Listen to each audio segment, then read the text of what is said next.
Naam, bwana Diamond Platnumz amepewa tunzo kama certification kwa kile ambacho amekifanya katika ukumbi huu ambao unafahamika kwa jina la Royal Albert huko London, Uingereza. Kama unavyofahamu kwamba Diamond Platnumz bwana hivi karibuni alikuwa yuko na show huko Uingereza huko, na katika hii show huko UK alikuwa ana perform katika huo ukumbi mkubwa sana. Nadhani ni theater hiyo, ukiangalia unaona kabisa kwamba kuna floor alafu kuna siti nyingine, yani kuna level mbili za siti, watu wanakaa kwa juu hivi. Wote hao ukijaza unakuwa umetisha kweli kweli. Sasa Diamond amefanikisha swala hilo, na hii ni kwa mara ya kwanza.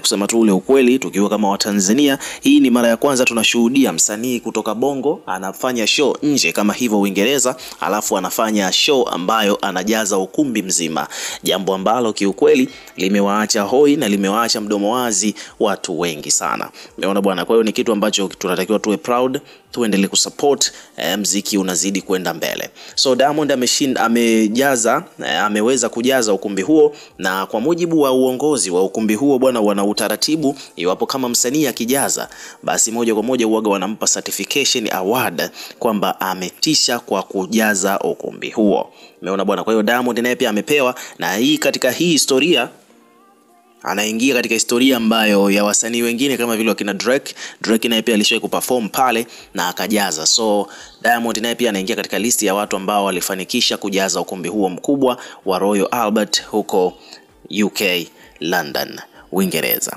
So hii hapa ndo moment ambayo Diamond alikuwa anakabidhiwa hiyo tunzo. Kwa hiyo hapo wakawa wanamwambia kabisa kwamba ametisha na anaingia katika historia ya kujaza ukumbi huo pamoja sambamba na wasanii wengine wakubwa duniani kama Drake.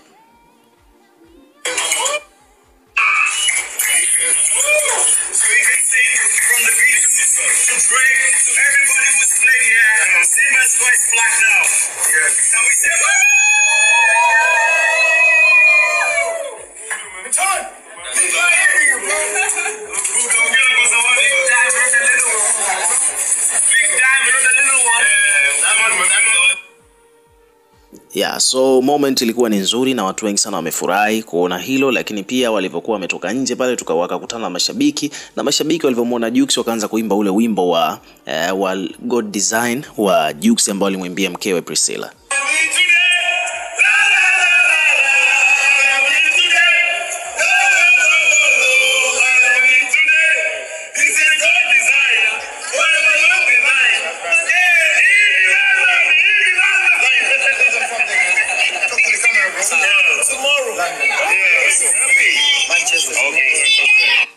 Yeah, so hivyo ndivyo mambo yalivyo. So baada ya hapo bado tena kuna show nyingine Manchester, na yenyewe nayo pia tutaangalia itakwenda vipi. Hopefully itakuwa ni show kali na watu watajaa kama hii. Tutakupa update zaidi. Ukiwa kama mdau, weka maoni yako katika comment section, na pia hakikisha una subscribe kwa ajili ya kupata update zaidi.